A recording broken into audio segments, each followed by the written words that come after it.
அசஞ்சி வரும்போது உள் மனசு தத்தடிக்கும் உனக்கு நிம்மதியேது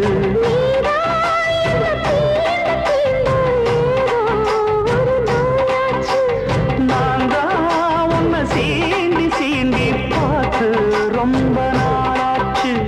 கொஞ்சம் இடம் கொடுத்த பச்சை கொடி பிடிச்சா இத்தனையோ வித்தைகளை இப்பவே நீ காட்டிடுவே